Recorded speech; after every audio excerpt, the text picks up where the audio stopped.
here today because part of the one of the things we wanted to do with the dance festival this year was to investigate this idea of bringing sort of two distinct art forms together in a really kind of in the moment and fresh collaborative way. And so Aparna, I spoke to you first in this project, and I'd love to hear just in a couple of words, like what was your first impression of this idea when I brought that to you?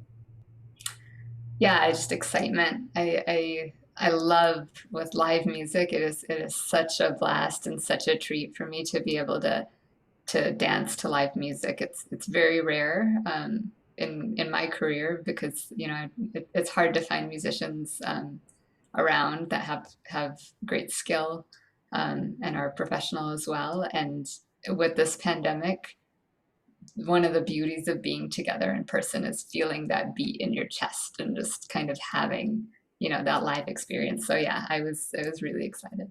Yeah.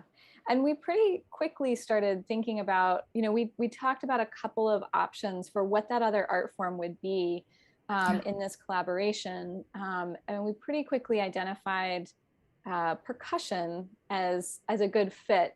I'm going to talk a little bit about how you were thinking about that. Yeah, it's like I said, kind of being trained as a musician and dancer. I feel like I'm a dancer with a musician at heart. Like I'm very much interested in the music that dance makes, in and of itself. There's so much focus on form in dance, but to me, there's just this added element of musicality, not just how the dance relates to a score, but how the dance itself develops and creates its own sound.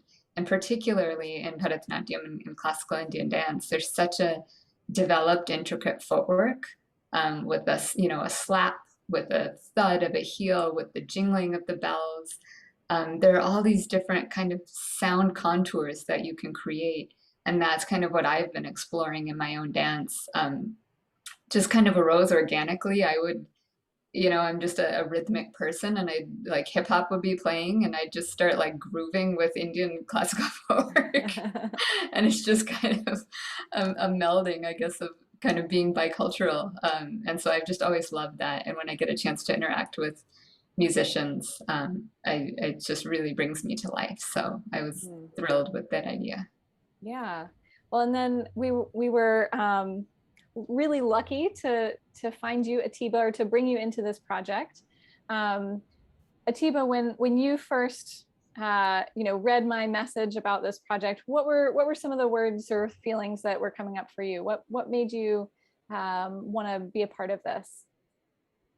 I thought it was a cool idea, and also a situation where I would be able to learn something too, which I really appreciate. And in our conversations, we learned that like these cultures are not even as far different as people think they are.